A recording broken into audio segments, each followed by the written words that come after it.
కూటమి విడుదల చేసిన మేనిఫెస్టో రంగురంగుల కాగితం మాదిరిగా ఉందని YCP NRI coordinator Yarlagadda Venkataramana అన్నారు. ఆదివారం తాడేపల్లి కేంద్ర పార్టీ కార్యాలయంలో ఏర్పాటు చేసిన మీడియా సమావేశంలో మాట్లాడుతూ గతంలో సీఎం జగన్ ప్రకటించిన మేనిఫెస్టో 99% అమలు చేశారని, అదే స్ఫూర్తితో ఇప్పుడు నవరత్నాలు ప్లస్ పేరిట ప్రత్యేకంగా ప్రజలకు మంచి చేసేలా మేనిఫెస్టో తయారు చేశారన్నారు. ప్రజలంతా వాస్తవాలను గుర్తించాలని కోరారు. ఈ కూటమి చేసినది చాలా రంగురంగులుగా, చాలా ఆకర్షణీయంగా, మరి మన పిల్లల పుస్తకాలలాగా చక్కగా ప్రింట్ చేసి బొమ్మల గిమ్మలన్నీ వేసి ఎన్నో పేజీలు రాసి వాళ్ళు తెలియజేస్తా ఉన్నారు.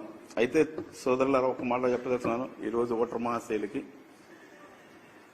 ఈ సంక్షేమ పథకాలు అభివృద్ధి అనే ధ్యేయంగా మనం మాట్లాడుకున్నప్పుడు వైఎస్ఆర్సీపీ ఇచ్చిన మేనిఫెస్టో మరి లాస్ట్ టైం 2019లో మనం పాటించి వచ్చిన మేనిఫెస్టో మరి వెబ్సైట్లో కానివ్వండి, ప్రింట్ మీడియాలో కానివ్వండి, అన్ని చోట్ల కూడా పబ్లిష్ చేసి నవరత్నాలు అని చెప్పి ఒక పథకం పెట్టి మరి మన ముఖ్యమంత్రి జగన్మోహన్ రెడ్డి గారు దానిని 90 to 99% దాన్ని ఇంప్లిమెంట్ చేసినట్టుగా మనందరికీ తెలుసు.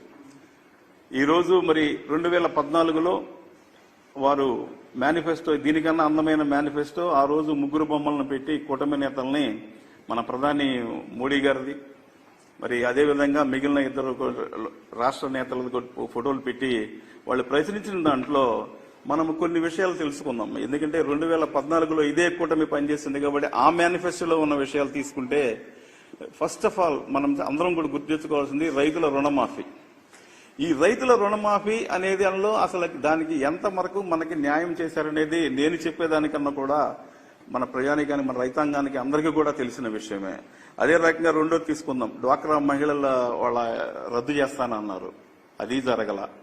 ఇంకా మూడోది మహాలక్ష్మి పథకం అని చెప్పి ఆడపిల్లలకి వాళ్ళ పుట్టినప్పుడే 25,000 ఎంతో వేసి పథకం వేస్తానన్నారు. అది కూడా మనం ఆ రోజుల్లో చూసిన బొమ్మల్లోనే కానీ ఒక్కరోజు కూడా ఇంప్లిమెంట్ అంటే జరగలేదు.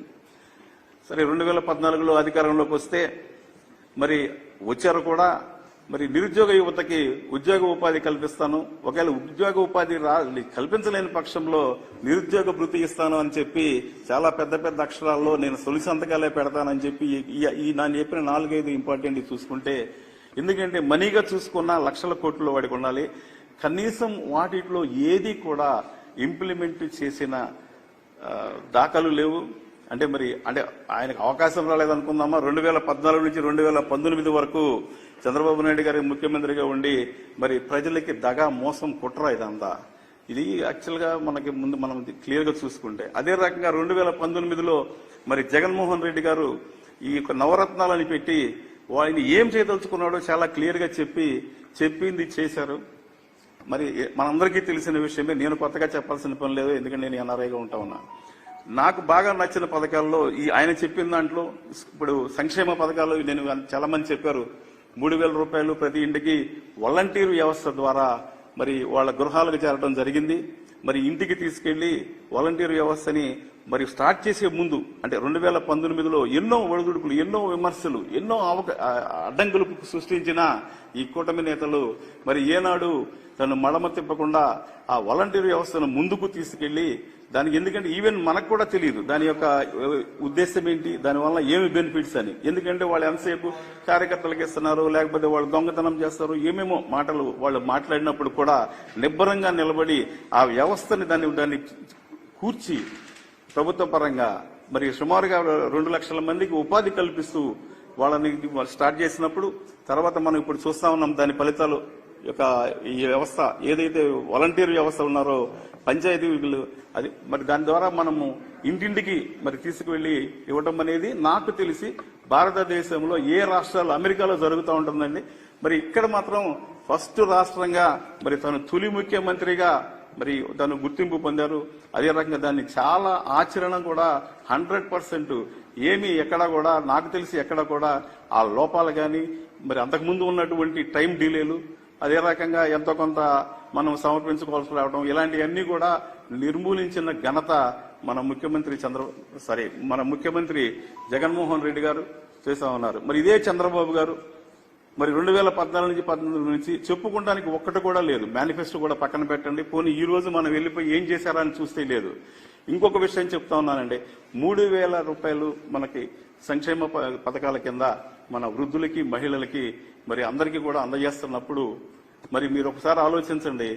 అంటే నిజంగా ఛాలెంజ్ నేను అడుగుతున్నా, వాళ్ళ ప్రతి ఓటర్ మహాశయుడు ఆలోచించండి. 2019లో ఆయన పీఠం చేపట్టిన తర్వాత జగన్మోహన్ రెడ్డి గారు మరి తర్వాత 2 సంవత్సరాలకో కోవిడ్ మహమ్మారి వచ్చి మరి మనందరికీ తెలుసు, దానివల్ల మనకి ఇన్కమ్స్ లేవు.